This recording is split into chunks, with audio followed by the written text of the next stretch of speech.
We are just going to wait a moment until we get some attendees coming into the room, and then we'll start.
Alrighty, looks like we have some participants joining. We're going to get started in just a little bit.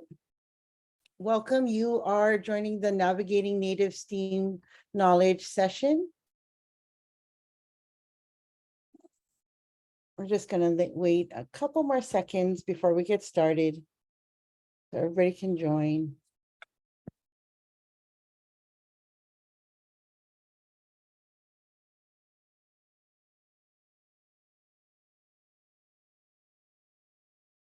All righty. Again, you are joining the Navigating Native STEAM Knowledge session. This is our last session for today.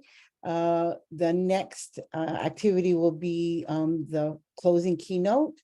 So you want to stay for that as well. But this is our last session for the 2023 Office of Indian Education Project Directors meeting.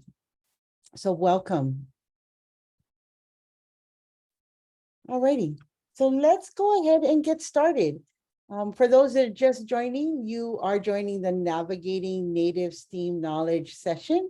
It is the last session of this year 2023 Office of Indian Education Project Directors meeting. We will be having the keynote speaker coming up, but before we get into the meat of this session, let's go ahead and play the disclaimer. This presentation was produced under U.S. Department of Education contract number GS00F115CA with Synergy Enterprises, Inc. The views expressed herein do not necessarily represent the positions or policies of the U.S. Department of Education.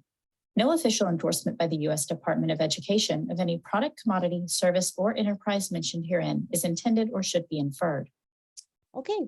Now that we've got disclaimed, let's go over what we hope to achieve in today's session. First, we're really going to provide a description about what STEAM and its importance. Also, to identify and define Indigenous STEAM fundamental skills. We're going to connect Indigenous practices with STEAM models, and then learn how to launch our own Indigenous STEAM programs. Because this is the last session, we're going to have a little fun. You know, like how we before a break, sometimes teachers play like videos that are connected to the learning and share information that connect to the learning. We're going to be doing a lot of that today. I am Olani Lily. I'm part of the OIE Technical Assistance team, and I will be the presenter for this session. Let's get into it. So as you can see, here is a definition of STEM versus STEAM, and this comes from Pearson Accelerated Pathways.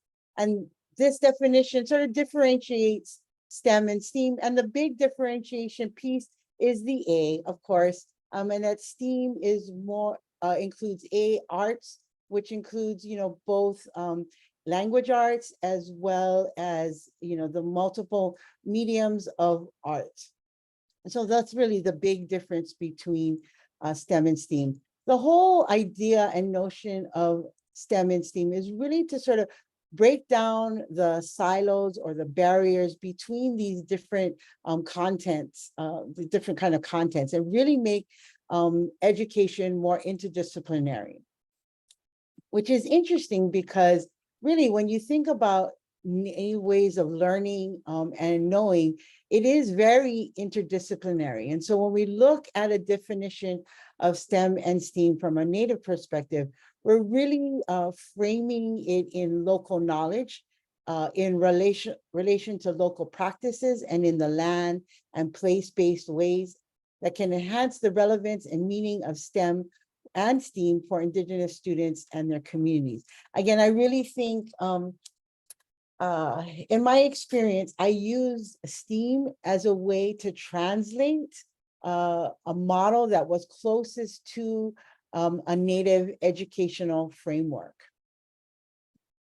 And so I wanted to take a moment before we dig into it and just ask if in the chat, you wouldn't mind sort of sharing how you define Indigenous or Native STEAM.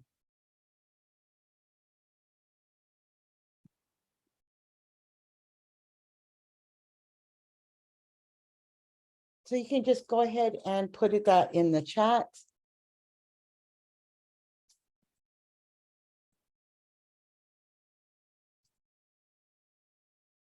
And if you aren't able to get to the chat, you can go ahead and put that also in Q&A. You can write a statement in Q&A as well.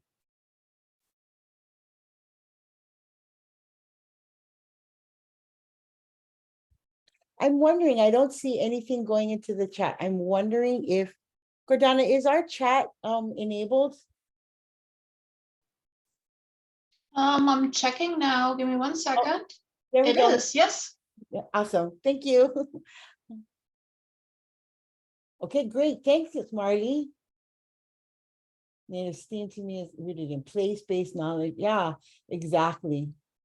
And joy, including Native influence and Native American facilitators to support and teach students. Yes, really key, right? And I think Native American facilitators, you know, the practitioners that are within our communities of cultural practices, a person of Native descent who practices or learns how to renew our traditions that have been lost. Thanks, Craig.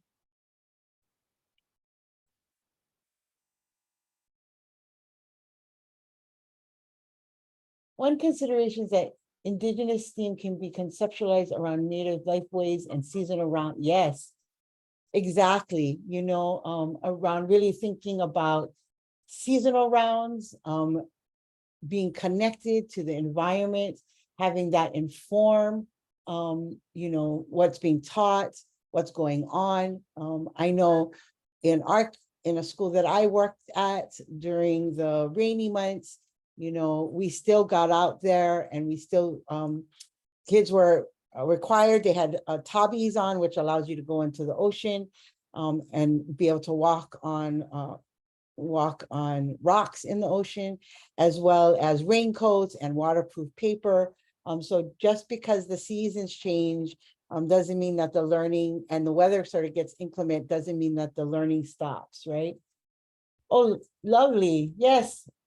Basket weaving, fishnet creation, elders, weavers. Yes, really important again to integrate. One of the key things around Native or Indigenous STEM or STEAM is really the integration fully of practitioners. And we'll see that a little bit coming up in my presentation. Thank you all. Oh, I see Enrique, that is hard. It is everything about us and the complex knowledge systems, our identities, and how we navigate the land. Yep, I agree. Let me just check, make sure I saw everybody. Great, thank you everybody for sharing and getting on online. The next piece or slide I'm going to share with you is what you'll see, a traditional hula, a traditional dance from Native Hawaiians. This is my Native people, and so I speak from this place, but I know that a lot of this will resonate with you folks. And what you're going to see is a dance about Pele, lava, molten lava, that's actually erupting right now. And what you see is a traditional dance that is really talking about environmental phenomena. And so we'll go ahead and take a couple minutes to listen to that.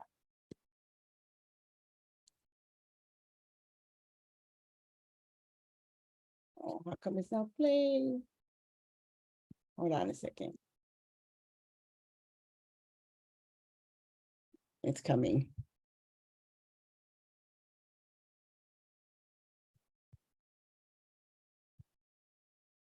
Right side of the canoe, you will do your Velina step on the right side first.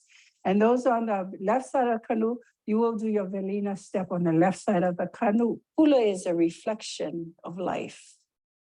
Hula is a way of retelling history.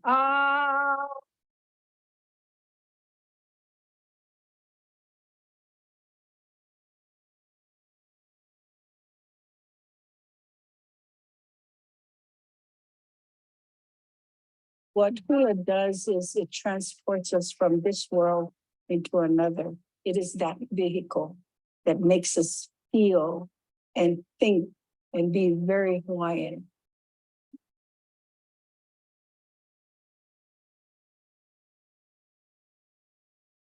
Mai pele mai kahikina a kaukawai mo o kini no I ka ua o kumalai po o ku pele mai I ke ki no I ke kia pele mai. Holomai Pele is the epic saga of Pele, goddess of the volcano, and her youngest sister, Hi'iaka. It is also the myth of the volcanic nature of the Hawaiian Islands. After Pele erupts and new land is formed, Hi'iaka heals the land with new vegetation.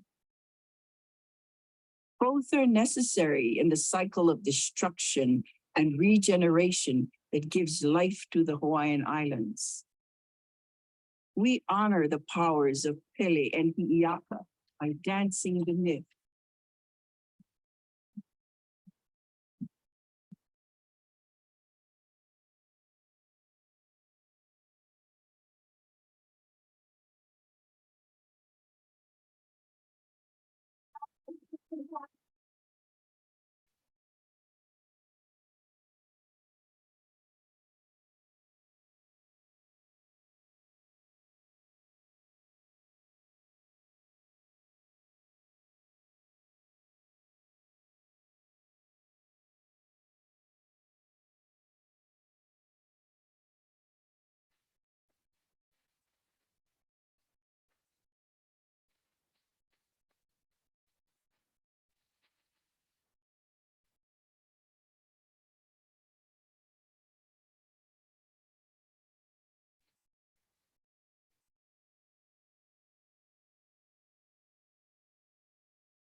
Oh, Lonnie, I'm not sure that everyone can hear the audio if there's audio.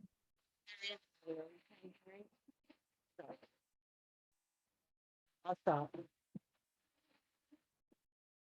Sorry about that, that you couldn't hear. Can you hear me now? I can hear you now. It's just the audio on the video, I think, cut out. Boo, okay. Anyways, that was Halau Okekuhi, and they use dance and chant to communicate ancestral environmental data. That is a very ancient chant and ancient hula that you listen to. Halau Okekuhi actually is the founder is actually Edith Kanakaole, who is now on a quarter for Indigenous people. And so she represents Native Hawaiians, and she's actually on the quarter now. But this chant that I was sharing talks about the traveling of Pele Honuamea, Pele and her family's voyage from Kahiki. This method of storytelling communicates land formation process and the geology of the Pacific. For example, Noho Ka'ua I Kumalai He Yau in Puna and the Pua clouds of Ko'i. Those are all, again, environmental data that our ancestors documented and then put into chants. If you look at sort of the history of Native chants and you talk to practitioners of hula, in particular from Halau Okekuhi, they will tell you that there was a time in which our experts and our scientists looked at the environment and they just sort of created chants, because we are oral tradition, that were just sort of like documenting what they were seeing. And at some point in time, those experts decided to embed that those scientific data into stories that humanize the data. And so what you get is really this very interesting, like, human story, but underneath it, once you begin to deconstruct these chants, you realize that it's actually environmental data being recorded and for generations. And it was really, I think, for all Native people, we see that through song and chant and dance. And it's really an amazing way. It's sort of going from like radio to TV, and they utilize these sort of human stories in order to popularize the the data really, and it has lasted for generations. When you hear of like words like Makaulele, the home of Hina Hiahi, the goddess of fire, and the sister of Hina Ku'ula, these are all talking about the different waterfalls in Hilo. Also Hala'i, which was renowned for its beautiful deep red ohia lehua that blooms at specific times of the year. Also, there are this one line, haule mai pele mai kahiki mai o ka hekili o la'i o ka ua loku.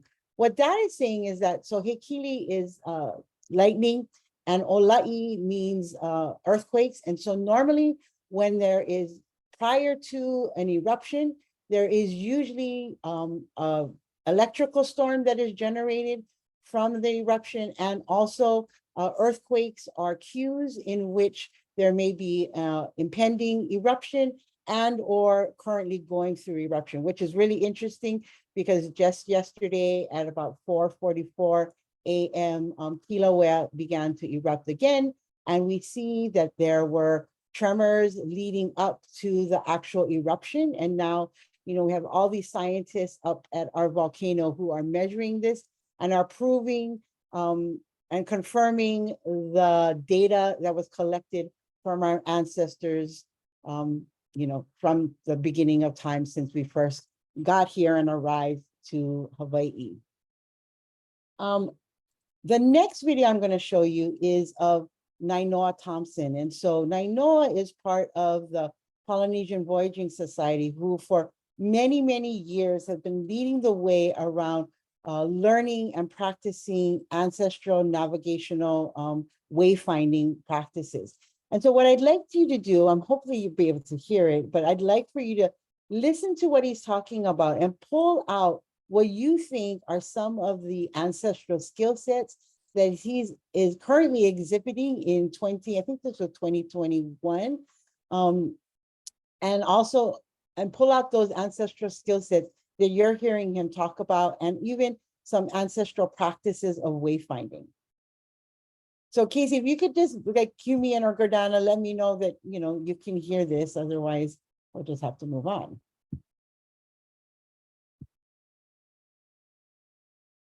Wow. And now it's not going to play. Hold on 1 second.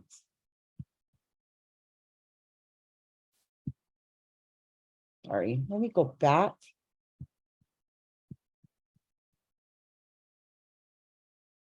This interview.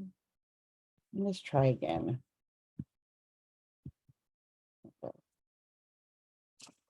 Hello, Mike Kako. My name is Nainoa, and I'm on the deck of the Voyaging Canoe Hokulea.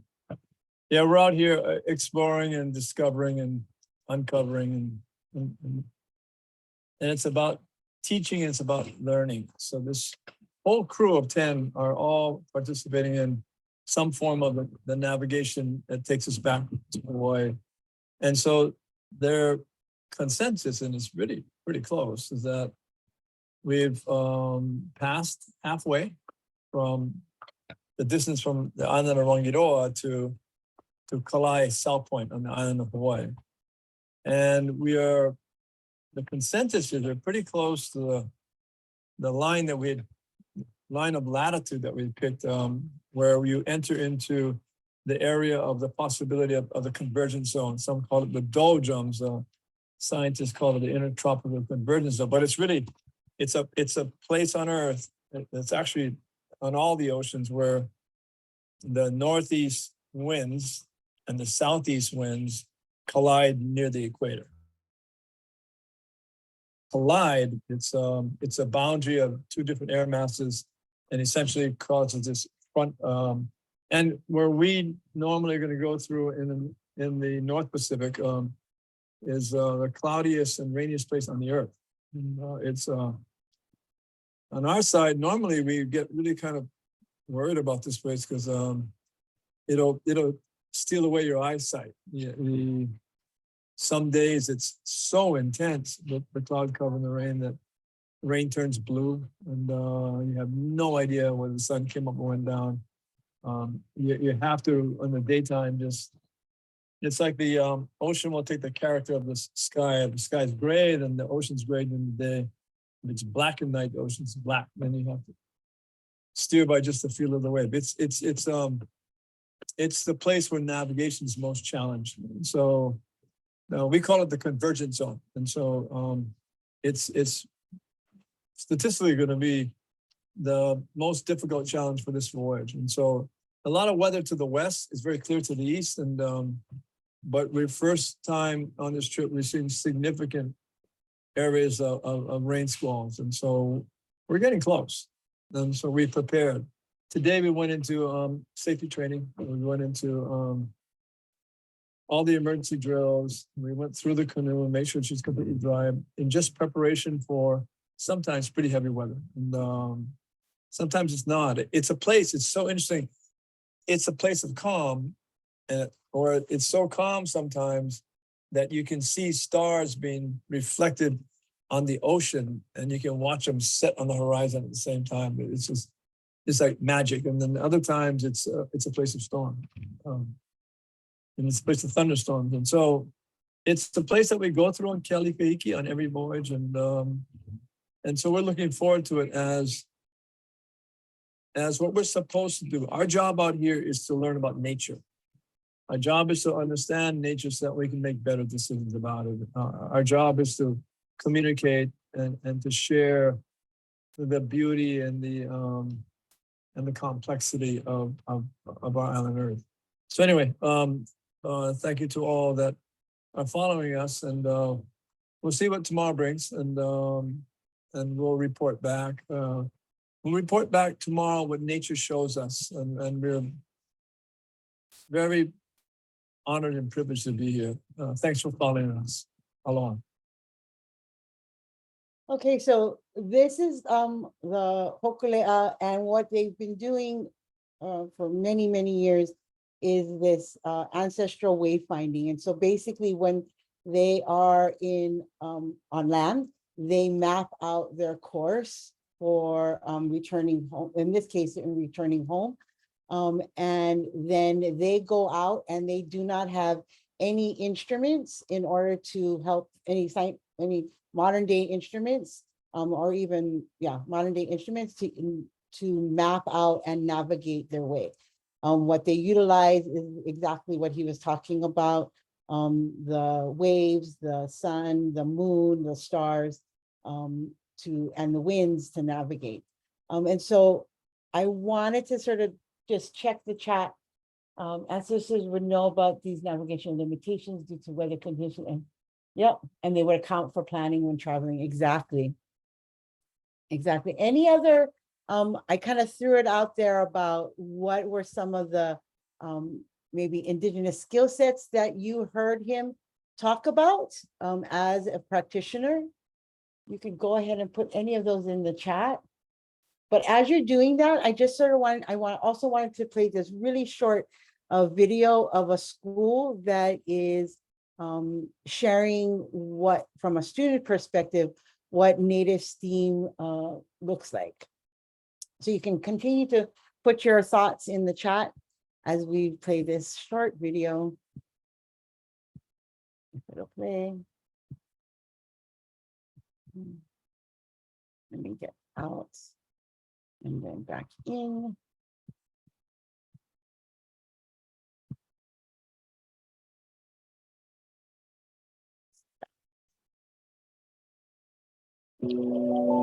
My school teaches me to see for myself.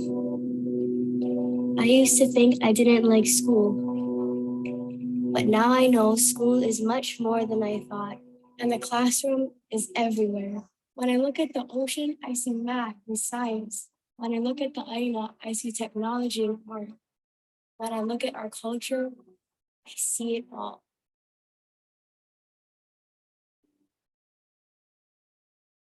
Okay, great. So I see some people putting in the chat.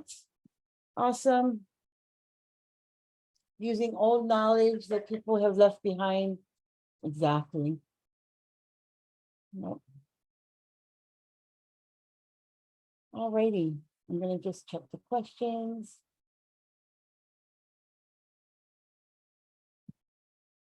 Okay, well, you folks touched on this, but definitely when you think about what Nainoa was sharing, the basic skill underneath all of that, when he's talking about the color of the water reflecting the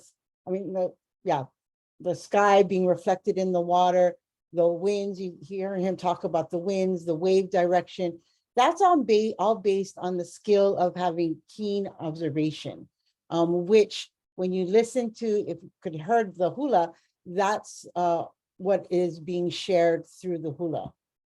The other thing that he shared was really around goal setting, and that they have mapped out their, their course, and he felt like they were pretty much on track with that. And so not just goal setting, but also goal checking is also an ancestral. And then I think Douglas talked about, and this is, oh shucks, where'd it go? Sorry about that. Douglas talked and mentioned about preparation and planning, and that yes, our ancestors would know the right seasons, be very seasonal about it, would know after going, back and forth many times, would know what to anticipate around it. You heard Nainoa talk about, he knew they were entering that convergence zone soon, and so they were preparing, doing safety preparations, because again, the weather can get kind of crazy in there. And so he wanted to make sure that the crew was all ready to go and that they had all their safety measures in place. That was all preparation and planning. Was there anything else that you folks got out of those, that video?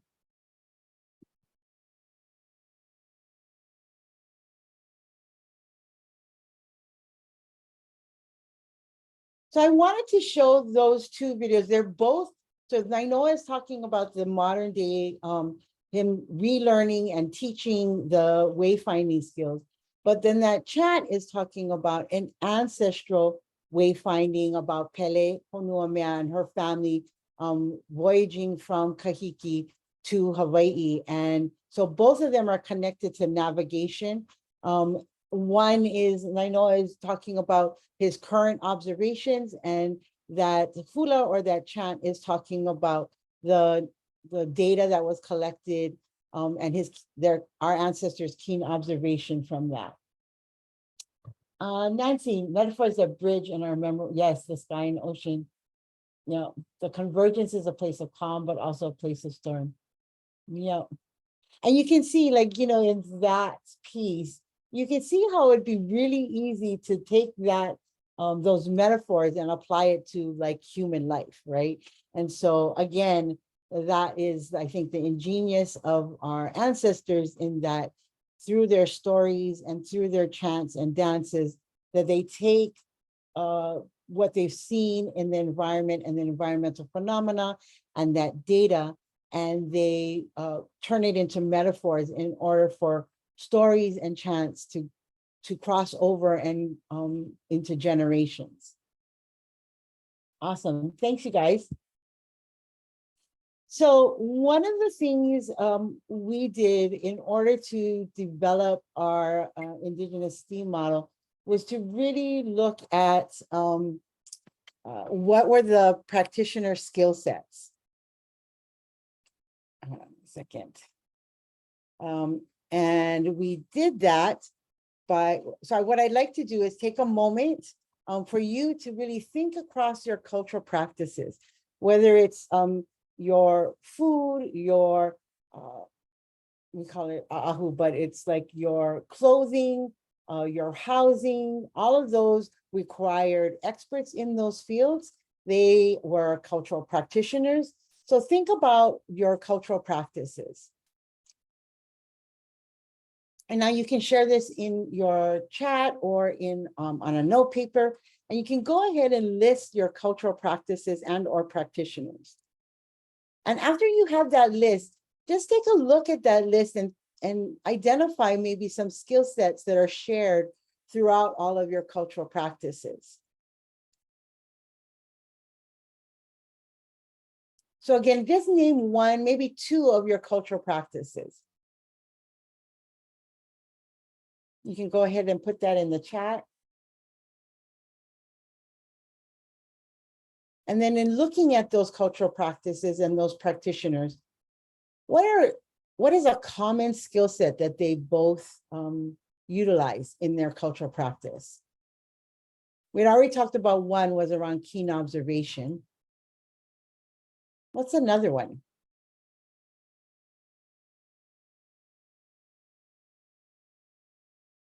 Yes. Language gathering, creating, dancing. Those are all really great cultural practices.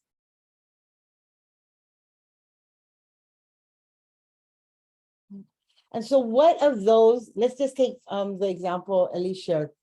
And they shared that communication and leadership instructor. Yes, two very important cultural practices.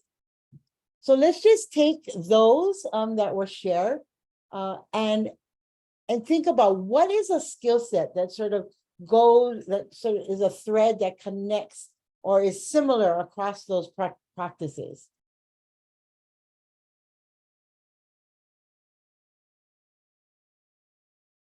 So for example, if you're a gatherer, right? A gatherer of materials for clothing, a gatherer of materials for housing, maybe gathering food. What are some of the skill sets that all of those practices and around gathering share? All need planning, yes. Clear communication, caring for the resources. Yes, everyone has a part in the whole. So definitely like thinking about a teamwork, right? When Bitterroot plant dig, skills include language, knowledge of harvesting. Yes. And I'm guessing, Douglas, in that one, going back to some earlier comments, one of it is like you said, like knowing the seasons, right? Being a keen observation of the seasons, when it's time to harvest, watching growth patterns, knowing rains, probably studying clouds. These are all elements of that Bitterroot plant and dig practice. Partnering, yes. Understanding the process, knowing what and where to look for. Again, they're hitting on that, I think, that native essential practice, which is keen observation. I know, I'm sure where you are, you can go out. I know in where I live, for example, when there's a breeze that's coming from the east, then I know that rain is like imminent within the next 1 to 3 minutes. And you feel that breeze come, and then soon after there's rain. So that is a keen observation. I'd love for anybody to share maybe some place-based keen observation that you have made about your area, where you come from, your home, where you live, and share that. And while you're sharing that, I'm going to take a look again at the chat. Knowing your impact on everything, knowing when to do, yes. Right, I know. I don't know about you folks, but Indian time, they do that a lot over here about Hawaiian time, and they equate that to being late. And that really has to do a lot with the plantations mentality, because, for us, it didn't make any sense being outside at 12 noon harvesting sugarcane, because obviously you would do that in the cooler parts of the day. And when the sun was up was when you were in the shade or at the beach. Duh, that just sort of makes sense. But with the colonization and the bringing in of Western commercialism, you had to work, all the time. And so that was definitely a rub for Native Hawaiians and the Western capitalist system. Yes, the time of harvest is crucial and is guided by elders and other cultures. Yes. Yep. Awesome. Okay, cool. That's cool, Douglas. We'll see you in a bit. Thank you. Thank you, everybody, for sharing. So that is just sort of that was the first step we took in order to develop our native STEAM, was to really, instead of looking outside, was to look into the practices and identify those key skill sets of practitioners. So in order to, whatever sort of skill set, whatever model you use to create your Indigenous STEAM model of education, it's really crucial that you have these elements. One is leadership support. The other one is to identify a curriculum and assessment team, because you are, a lot of times with Native education, definitely with Native language, you are kind of building the plane as you're flying it. And so to have the right team be involved is really crucial. Also to develop your learning standards as it relates to those practitioner skill sets. And then to go ahead and develop the curriculum and assessments, and then to align professional development. And I utilize action research because that was what we did. We ingrained that into embedded that into our professional development program. And so when it comes to leadership support, what do I mean by that? I mean, this is really crucial. And if you were in the previous DIY language assessment session, you heard the importance of leadership support and how that, whether it came to curriculum or, whole staff learning language, and also the allocation of resources. Is really key that you have your leadership online, as well as your stakeholders. Leadership should be reaching out to stakeholders such as parents, teachers, students, board members, funders, to really bring people along in this new direction. And really the leadership of your school or program needs to be out front on this. Also to align resources to dig in deep around, just like the alignment of everything. That includes funding, hiring, developing environmental trips, or what, we used to call field trips, also transportation, professional development, assessments, all of these things need to be reevaluated and revised in order to support this. A lot of times it can seem really daunting and scary because you are really creating a new system of learning. This also impacts all hiring, position descriptions, and as well as operations. In the previous session I was in around DIY native language, they talked about custodial staff and other operational staff also be engaged and involved in language on the school campus. The second really important element around implementing a STEAM, native STEAM curriculum is to really identify curriculum and assessment team. You can kind of kill two birds with one stone, if that's okay to say. To both build your curriculum, you can also, a great resource is to use your teachers to both build your curriculum as well as develop the assessment team. It's really key to have your teachers involved in assessment development. Now, I know sometimes, teachers have a lot going on, and so that may seem daunting to add another element of, developing an assessment. And I had kind of, the school I worked at had kind of done it both ways, where we had worked with somebody to actually develop the assessment in partnership to some point with the teachers, and then actually decided to switch to get teachers more involved. Because what happened is that we found that teachers wanted to have their fingers into the assessment, because that then allowed them to develop a curriculum that would allow students to achieve on the assessments. And so we had to change the way in which we did things, because we found that the teachers were really actually hungry and wanting to be a part of the assessment development. Determine your team organization. So, you can slice and dice your team into different ways.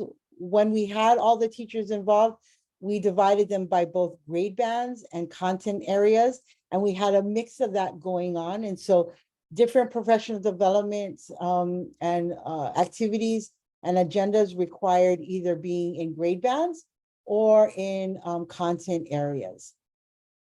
Also, of course, developing and engaging your elders and cultural practitioners. They really become your content experts as it relates to your Indigenous theme or Native theme. And then really getting leadership and facilitators to sort of bring this all together. And so what we did was we created sort of like lead teachers in the different areas, and we provided them time in order to do some of the offline work and to facilitate the discussion with their professional peers. Again, I would love in the chat if any of this like resonates with you, or maybe you created a better system. I'm just sharing what we did. If you had a better idea or a better system, please throw that in the chat and share. This is really, even though we can't come off of mute, this is really a discussion, and I'd love to hear what you folks are doing in these areas. The third real key element is around developing your learning standards. So again, what we did was we scaffold those Indigenous skill sets by grade and or grade bands and even content areas. And then after we did that, we took the Common Core, which was what was required, or whatever standards that you are required in, and really sort of studied those Common Core and identified the areas of Common Core and the actual standards within there that would best support the development of our Indigenous skill set. Because in Hawaii, we had to sort of align to Common Core, but we decided to choose and select the ones that best complemented and developed and supported the development of the Indigenous skill sets. And then we identify, yeah, I said that. And so this is what a sample looks like. And so you can see, I have this chart is worked out by grade levels. So that first column after the grade level is the ancestral skill set of keen observation. And so this is what we would be looking for a kindergartner, a 3rd, 5th, and 8th grader. And then you can see that we selected out of Common Core the grade level appropriate standard for math, and also then of course our native language, our own native language standard. And we have them complement the development of that keen observation skill set. So as you see here for our kindergartners, identify and name shapes in nature. And so that was us taking the identify and name shapes from the kindergarten Common Core standard and adding on that in nature, because that was for our kindergartners a really key skill to be developed as needed for keen observation. So, and what happens is that our kindergartners go out and they go and they collect data through drawing of cloud shapes and forms, and then they begin to learn the appropriate names of those clouds and be able to identify and in Hawaiian language be able to name those clouds for season and for shape. And so you can see all the way through. Again, for 3rd grade, we're kind of taking it up a little bit as it relates to keen observation. Now they're recording their observations on a data sheet using checkboxes and written descriptions. So this is really key. Again, the math is taken from Common Core, and then the native language be able to create that simple questions from observations. Again, this is all based off of really an inquiry-based model around environmental literacy and education. Then you can see on grade 5, again, we take it to another level. The math, again, is connected to that keen observation measure. as well as the native language. And then again for grade 8.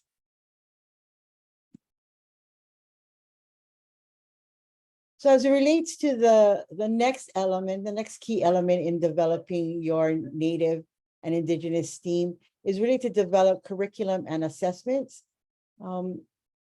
Give time for teachers to be able to be engaged in the development of their curriculum. Keep teachers, one of the key things that I learned and saw, particularly when you are taking teachers out or maybe having them engaged in cultural practices, is to keep teachers within a particular grade level or project, if you are project-based, for at least 3 to 5 years. Because really what happens is if you're going out into the environment and teaching kindergarteners how to observe nature, after a couple of years of doing that, you will actually become not just a keen observer, but a keen teacher of how to actually develop the skills to become a keen observer. And you need to give teachers time in order to develop these skills for themselves. Also, you might want to look at to selecting cross-school instructional methods, for example, project-based learning, and identify the best assessment methods. In the chat, I would love for you to share any of the different ways that you assess your Indigenous practices. I think I share with several here of different types of assessment methods that may or may not connect to an ancestral practice. I know a lot of us Native people use authentic assessment. And by that, I mean, it's really about a performance assessment in front of an authentic audience. And so they actually have to perform something in front of an audience of experts and be able to accomplish a task.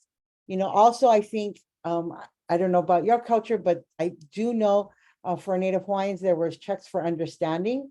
Practitioner, a lot of it is like follow the leader. And so it's like being quiet, watching the practitioner do the work, and then copying and or mimicking in areas that the practitioner is allowing you to experience the practice. But along the way, definitely that practitioner is checking for understanding, whether it's verbally or non-verbally, right? And so it can be in the performance of you maybe stringing together a material or weaving together a material, and they see you doing that. And along the way, they'll make corrections for you because they're really through that practice, they're checking for your understanding.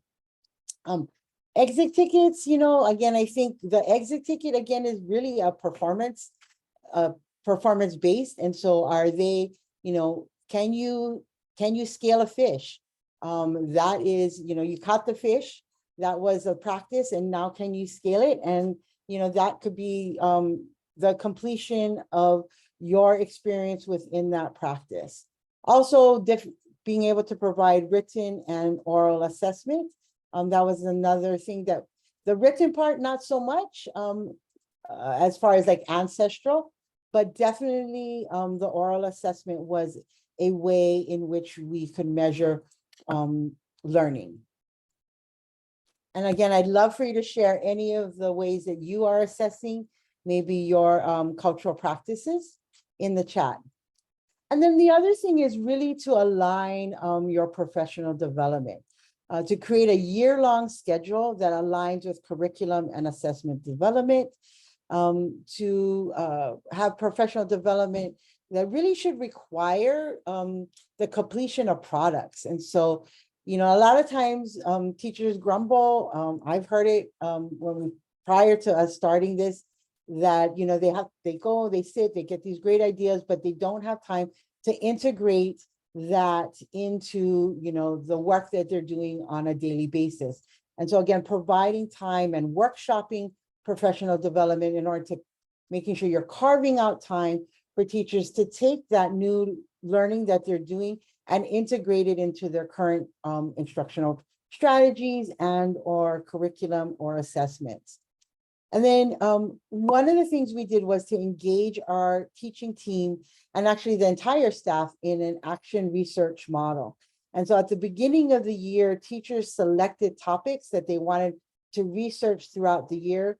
In our professional development, we provided support in order for them to accomplish that action research.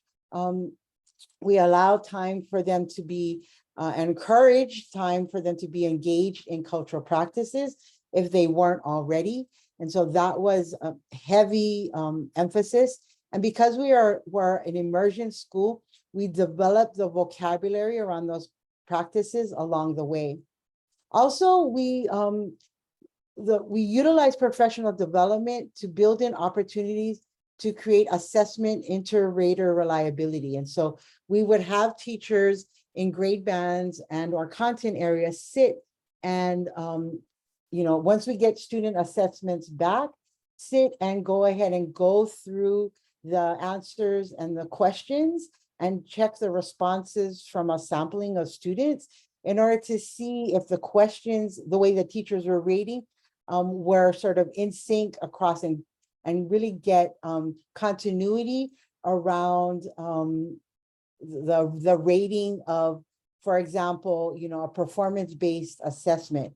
A lot of times that assessment is based on rubrics, and a lot of times rubrics are based on our own sort of like experiences and or influences. And so really providing time in order for teachers to sort of work through what, increase means, or what, key terms within that rubric, that performance-based assessment rubric would mean, and be able to really test that out and have those discussions in order to get an assessment tool that is, a strong and rigorous assessment tool. A lot of this, as you can see, can lead to bigger pieces of work. So for example, this action research, the reason why we decided to do that was not only to develop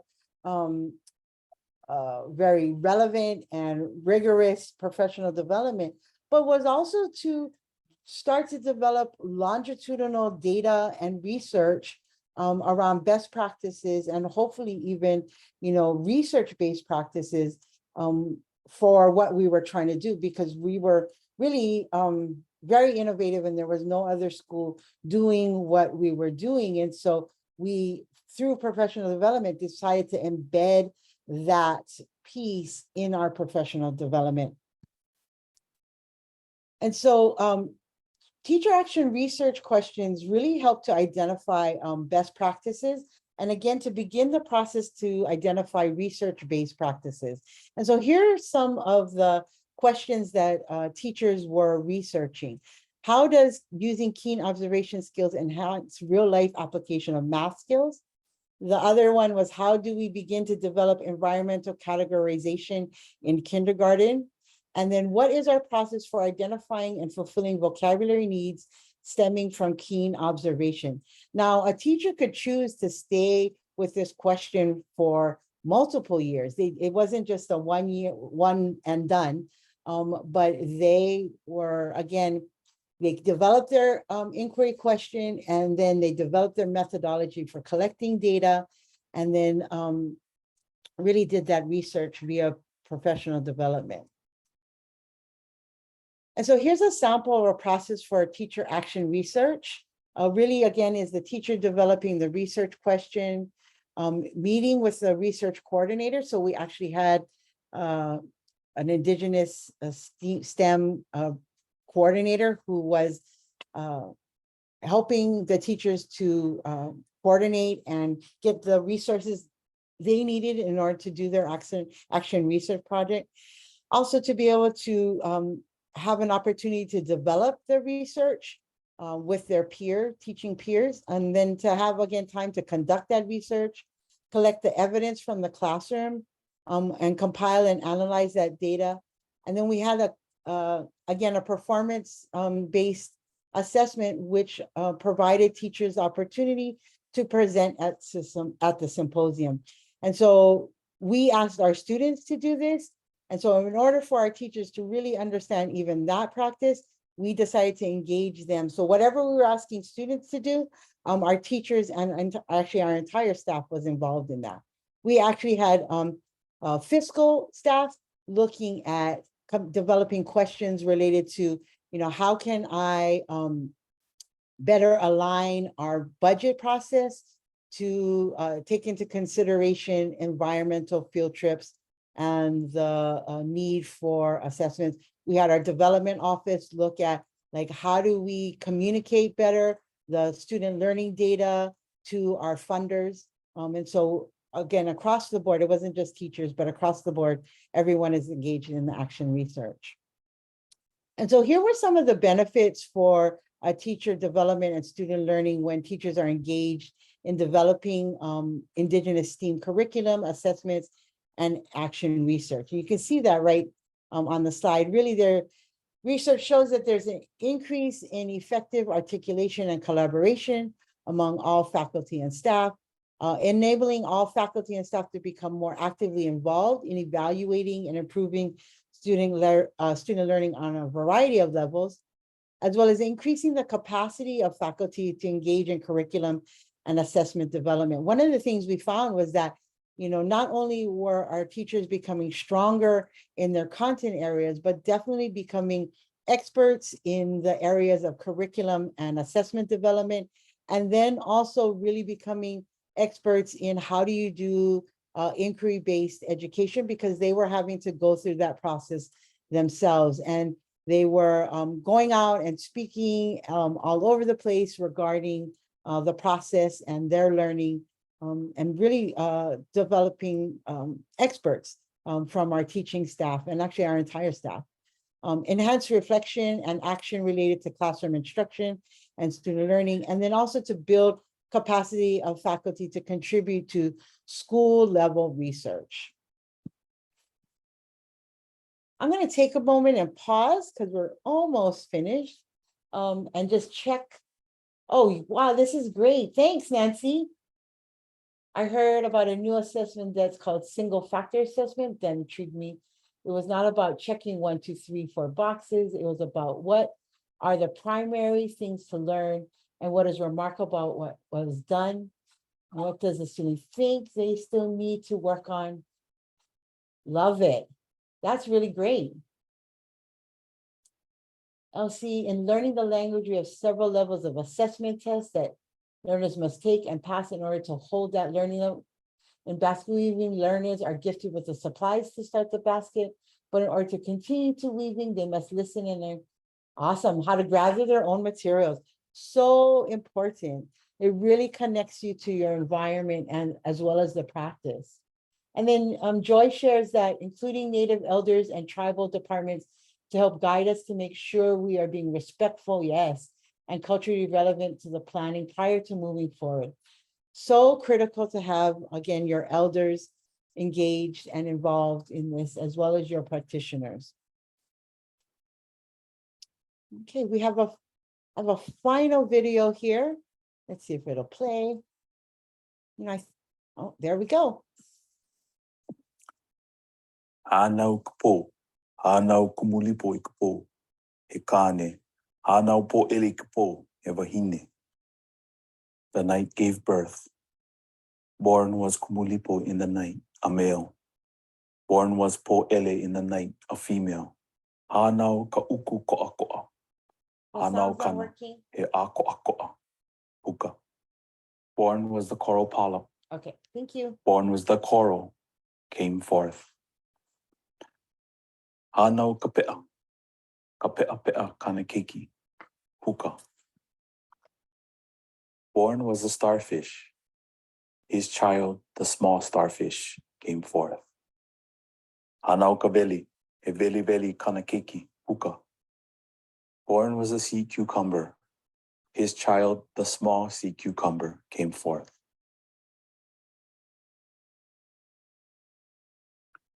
Hanau ka leho, o ka pū leho leho kana keiki. Puka. Born was the kauri. His child, the small kauri, came forth. Hanau ka pipipi, o ke kupe'e kana keiki. Puka. Born was the Narita shellfish. The sand-burrowing shellfish, his child, came forth. Hanau ka ama ama, Hanau ka anai, I ke kaila holo holo. Born is the ama ama. Born the anai. In the sea they're swimming. These words come from the Kumulipo, the story of the creation of our universe. These images are the descendants of our ancestors. For the Kumulipo details the inherent connection between all living things. It is here at Honohononui that the Kumulipo was created, and it is here that our ohana continue to live. The Edith Kanakaole Foundation continues the teachings of the Kumulipo through Papaku Makabalu. We asked Dr. Huihui Kanahele Mossman to explain the concept of Papaku Makabalu. Papaku Makabalu is a method of organizing our environment. So unlike the Kumulipo, it is not a written out chant or not a written out documentation, but it's actually a way, it's a process of creating something like the Kumulipo, or it's a process of looking at our environment in 3 different perspectives. And the 3 different perspectives comes from Wa'umikumalima, which is the 15th section of the Kumulipo. It lands right after the section on Haumea. And it basically states 3 different, as you can call it, sciences, I suppose, which is Papahuli which studies everything above our heads. Papahuli Honua, which is the study of everything within the earth, everything that the earth produces. And Papahano Moku, which is the study of everything that is born.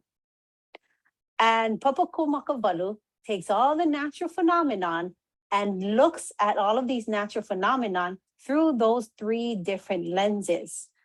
And these lenses are directly recorded in the Kumulipo, and what we're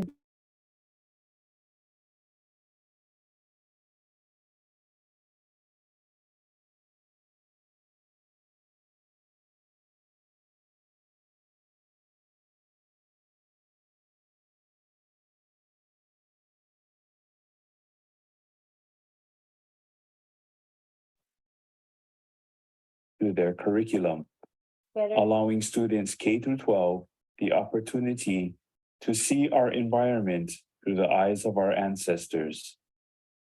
We asked Ka'umekeka'eo teacher, Roxanne Stewart, to tell us about Ka'umekeka'eo and Papaku Makabalu. Ka'umekeka'eo is a Hawaiian immersion charter school located in Keaukaha in Hilo on the island of Hawaii, and currently services students from Papamala'o kindergarten all the way up to 11th grade. Next year will be the first graduating class of Ka'umekeka'eo. And because we're a charter school, we allowed more flexibility with the curriculum that we choose to implement. And so beginning this school year, Papaku Makavalu is implementing, Papaku Makavalu is being implemented school-wide from Papamala'o all the way up to the high school as a means to reconnect our students with the natural environment and for them to be able to understand their natural world a little bit better. Papaku Makavalu is a methodology that our kupuna used to study the natural environment. And that I think is at the root of every single type of practice, Hawaiian cultural practice that we have. It's a way of getting back to connecting with the natural environment and seeing beyond the obvious, learning how to makavalu or deconstruct everything in the natural environment to understand the parts individually, and then how to reconstruct it as a whole to understand how everything else influences that one system. So it's kind of like putting on a different set of eyes when you look at things through the lens of Papaku Makavalu. So it's constructed in 3 different disciplines or houses of knowledge. Papahulilani being everything that is above us in the celestial space. Papahuli Honua being everything on the earth that's connected to the earth, and Papahana Moku being everything that goes through a cycle that is born. So your plants, your animals, and us as Kanaka. So those were the disciplines in which a lot of our practices stem from. So if you're a Kilohoku, your realm is very strong in Papahulilani. However, that doesn't mean that you don't also know a lot about the other papas. If you're a Ho'okeleva'a, you're using all three papas all of the time in your practice. So for us, it's getting us to unthink the way that we think in a Western world, which is a little bit hard because we've been kind of immersed in that for all these generations. So how do we train ourselves to think and to process information and to observe, especially the way that our kupuna did? That's the key to Papaku Makavalu. If we are not able to observe, we're not able to see beyond the obvious. And unfortunately, the Western system doesn't look at things like chants and mo'olelo as sources of data. However, that's one of the first places we would look in Papaku Makavalu because that is our data. That's our data set. That's the most pristine set of data that we have to look at.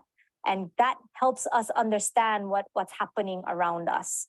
So in a nutshell, it's a means by which we can go back in time really and learn as our kupuna learned and not in the Western style that we've been accustomed to. And in that way, we see beyond the obvious. We look at things a little bit differently. We don't just see water in the local, but then stems the inquiry. Oh, I wonder this, I wonder that. How does this, how does that? And really it just builds, it makavalus into a big thing that we try to dissect and analyze. Similarly, I gave an example to a student. Well, it's kind of like when you go to the doctor and you take an MRI. Yeah, they can digitally go in there and move your whatever around, move the brain around, take all different parts to see what's inside without actually going in there. Makavalu is the same type of process where you're looking further into something to understand it better without having to take it apart. So in our investigation, we don't have to clear a whole lot of forest to understand how the forest works. We can immerse ourselves in the forest and take it apart mentally and deconstruct it, makavalu it mentally so that we can understand how the parts work. Through Papaku Makavalu workshops facilitated by the Edith Kanakaole Foundation and Ka'umeke Ka'il's adoption of Papaku Makavalu into their curriculum, the Kumulipo lives on here in Honohononui.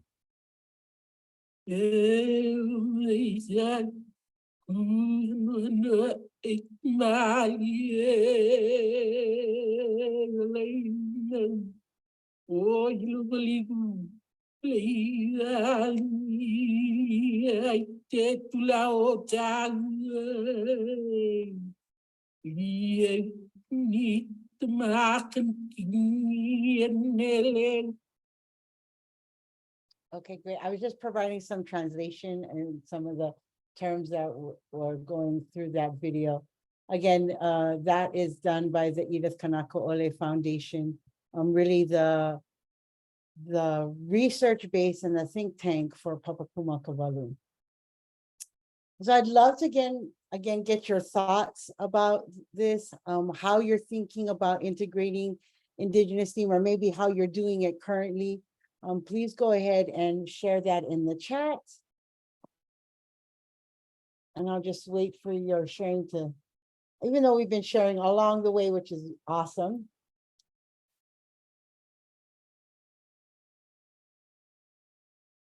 Any last thoughts or questions?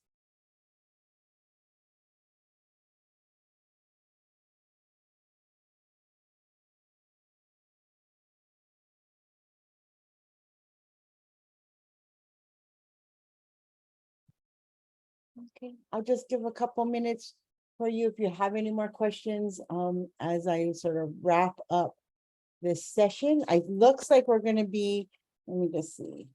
Looks like we're going to be finishing early. Let me just check how early.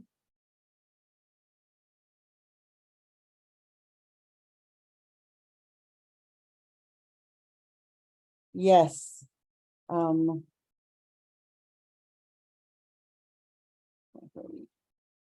Almost done. Let's see, are you working on expanding the current curriculum or projects?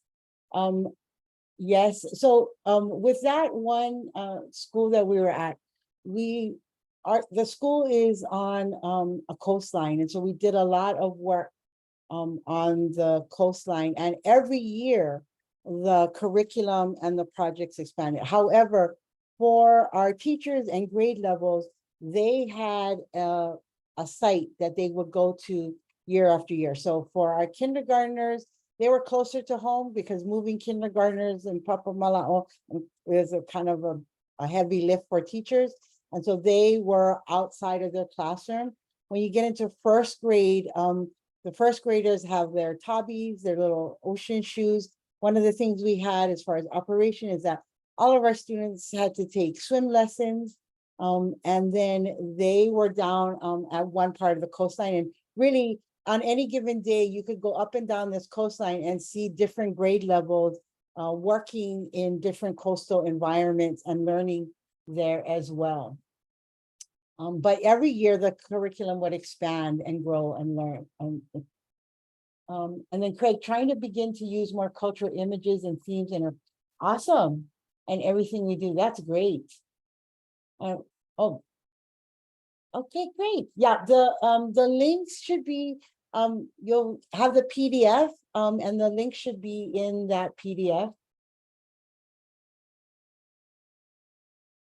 Also, the last question, I really enjoyed the presentation. I love how your people are talking. Yeah, I hope one day our people can, yeah. You know, it's been a lot of years for sure. It didn't happen overnight. We are bringing some teachers together this summer to talk about integrating the arts and Indigenous. Great. That's awesome.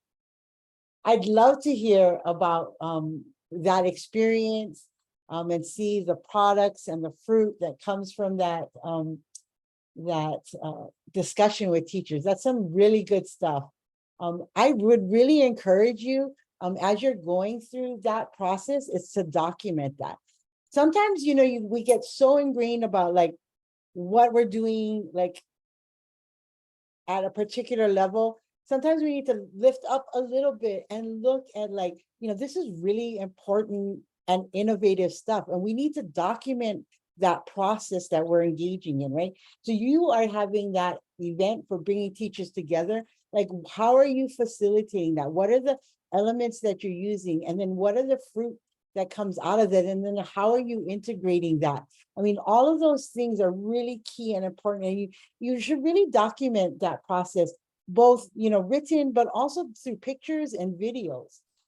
It's helpful to document the process, but also it's great marketing and PR. You can turn that into communicate with parents, funders. I mean, it's some really great gems. Rita, oh, thanks. You're welcome. You're welcome. I'm glad you added some new thoughts. And then Nancy, I would love to talk with you. Yes, anytime. Call me, email me at oie@seiservices.com, and I'd be glad to talk story with you about this. I really want to encourage you right now as we begin to wrap up is to go back and make sure you do that survey. It is really helpful for us to know what works, what didn't work. We really want to get your thoughts on this experience. Because this is our last session, I want to thank you for hanging in there. I know I've heard from lots of people that you guys have been getting a lot out of the sessions. The keynotes have been fabulous. I hope you have enjoyed that. Our keynote is going to be starting in about 5 minutes. In between that time, again, please take that survey. Want to encourage you to do that. It's really important to us to get your thoughts and your perspective on this year's 2023 Office of Indian Education Project Directors meeting.